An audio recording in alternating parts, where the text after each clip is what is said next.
Hey guys, I'm Jeff from the Track Shack. I'm Alex, Resolute Running. You know, Jeff, folks used to come into my shop and they'd always say, look, I'm wanting to train for a 5K or a 10K, half marathon, quite a few ultra runners.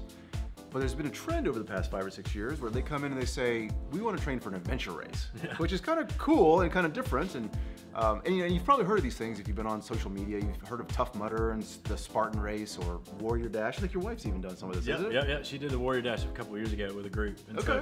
And I think it was awesome for her because she wanted to do something different. You know, just not the normal 5K road race and not the normal trail race or whatever. And so they actually had a group do it together, and she had an awesome time.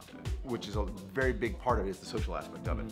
But you still got to train for these things because no matter how you cut it, you're covering 3 miles, 6 miles, whatever the case may be, and you have obstacles involved. So that is kind of what we want to talk about today, is a little bit of what you can do to prepare, and then Jeff's going to talk to you about what kind of shoes you should be wearing and what kind of clothing you should be wearing, things like that. So, so let's start with the traditional model of running is you run to train. Yep. For this, you got to start incorporating some strength training because a lot of these obstacles have ropes you climb up, walls to climb, you're climbing over obstacles. Some of them involve swimming. What did your wife have to do? Well, they did, the one thing that she really mentioned was climbing over a mud hill that was very difficult to get over. A mud hill? I think that with running, what I've noticed with me is I don't do anything else now, right. And so I think I've lost some of my athleticism, and I feel like you've got to redevelop some of that, Yes. So as you, obviously if you're a runner and you want to do one of these things, I think you got to go out there and just be athletic, do some other things. Absolutely. So don't discount the running, but also make sure you do some cross training, some strength training. And then for going out and doing one of these events, what do you wear? Well, most folks come in and they're like, hey, I need a new pair of shoes. I'm about to go do this Tough Mudder. And I'm like, well, maybe you should wear the older shoes for that one. Sure. Because I think you either may lose them or they'll disappear. Or you're probably not going to be able to use them again.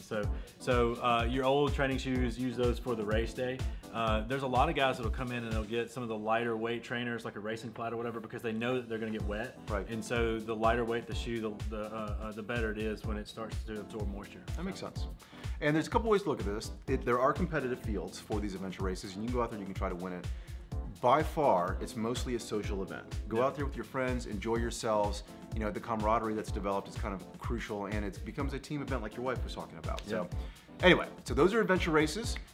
Run training is important. Strength training is just as important. Wear some old gear. Yeah. Have some fun. Did we miss anything? No, I don't think so. There you go. We'll go find a mud pit, and we'll talk to you next week.